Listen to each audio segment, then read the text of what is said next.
Alors là, c'est par exemple un magazine américain consacré aux grandes tailles qui a lancé une campagne choc pour décomplexer la femme normale, j'ai envie de vous dire.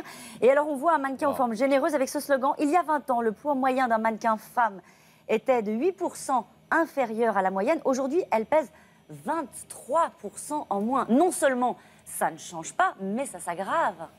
Ça s'aggrave, mais en même temps, si vous regardez cette campagne, moi, m'avait un petit peu choqué, parce que si vous regardez la peau du mannequin, des deux mannequins, notamment celle qui est ronde, sa peau est photoshopée. C'est-à-dire qu'on a déjà un trucage.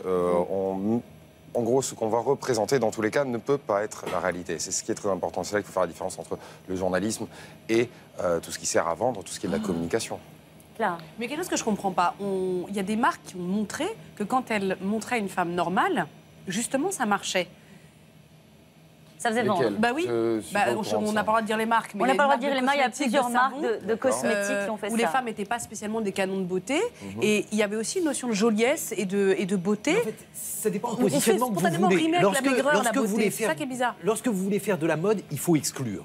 Et donc les marques de savon que vous évoquez sont des marques de savon qui justement visaient un marché de masse et pas du tout un marché d'exclusion. Quand vous faites de la mode, il faut au contraire être ultra segmentant, et il y a des marques qui ne font pas de grande taille, pas du tout parce qu'elles n'auraient pas de marché. Ce sont les grandes marques de luxe, voilà, c'est ça. Chez Dior, chez Chanel, on évite les grandes tailles, pas du tout parce qu'on n'en vendrait pas, au contraire on en vendrait beaucoup, mais parce que si on ne fait pas au-delà du 42 ou si on ne fait pas de 42, eh bien on se condamne, et c'est ça qui fait le caractère exclusif et inaccessible de la mode. C'est cruel, mais c'est comme ça. C'est comme ça, mais ça n'a pas toujours été comme ça, Guillaume. Ça n'a pas toujours été le modèle féminin, ces femmes qu'on voit aujourd'hui. Il y a eu un moment où il fallait avoir des formes généreuses. Il y a eu un moment où il fallait avoir des formes, mais justement la progression à Hollywood qui s'est produite autour de cela, c'est le concept de la femme sportive. C'est un modèle qui a été universellement exporté et qui aujourd'hui est le modèle dominant. C'est Coco Chanel, c'est la faute de Coco Chanel dans les années 20. Avant, il y avait Rubens,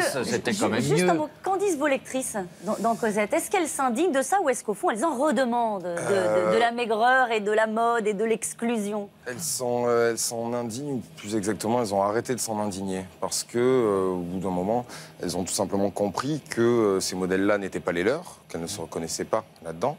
Et c'est sur ce point qu'elles nous remercient depuis le départ, qu'elles disent je me retrouve, cette fille me ressemble, c'est moi. Voilà, on parle de la réalité, on ne parle pas d'une grande construction. Et comment on fait pour que ça change? Parce qu'il y a quand même, ça pose le problème de l'anorexie pour les jeunes filles qui ne savent pas que c'est photoshopé, qui ne savent pas que ce sont des athlètes de haut niveau et qu'il y a une logique d'exclusion et de grand luxe derrière tout cela. Comment est-ce qu'on fait pour que ça change? Est-ce que c'est possible déjà? On passe par l'information, avant toute chose. Dire ce qu'est la réalité, montrer ce qu'est la femme de la rue. Et encore une fois, l'information, elle consiste aussi à se demander d'où vient l'argent. Qui paye une publication, je suis désolé de revenir là-dessus, mais à partir du moment où une publication, quelle qu'elle soit, est financée exclusivement, majoritairement par de la publicité, elle ne peut pas donner un reflet. Ce qui n'est pas le cas de la vôtre. Non, ce qui n'est pas le cas de Cosette. C'est les ventes, c'est justement ces lectrices-là qui nous financent. Guillaume. Oui, la mode, c'est un mensonge auquel on veut croire. Et tant que les gens continueront à croire dans ce mensonge, eh bien, ils continueront à promouvoir cette image-là. Et cette image ne changera pas. Et on se ment évidemment d'abord à soi-même. Dès lors que les femmes cesseront de voter avec leurs pieds en allant dans des boutiques qui promeuvent ces images-là, voilà, c'est ça qu'il faudrait faire pour que ça cesse. Et est-ce qu'il ne faudrait pas noter les photos? Vous savez qu'à un moment, il y a eu cette idée d'une députée de signaler les photos qui étaient photoshopées, comme on dit, modifiées. Est-ce que ça peut peser juste très vite? Non, je pense qu'il vaut mieux. Maintenant, les gens le savent. Il vaut mieux faire la part des choses entre ce qui est du journalisme et ce qui ne l'est pas. Ouais. Je pense que tout le monde s'étonnerait si on s'amusait à photoshopper Nadine Morano dans Le Monde, par exemple. Oui, c'est un bon exemple. Cela dit, si vous enlevez les photos photoshopées de elle, vous avez un magazine sans photo. Oui. C'est ça. Il faut quand même voir les choses. Bon, vous avez bien compris, rien ne va changer, en tout cas dans les années qui viennent. Merci beaucoup d'avoir été avec nous ce matin. On a décidé de petit clin d'œil pour Big Girl, You Are Beautiful. Il y en a peut-être quelques-unes qui se retrouvent dans cette chanson. Voilà.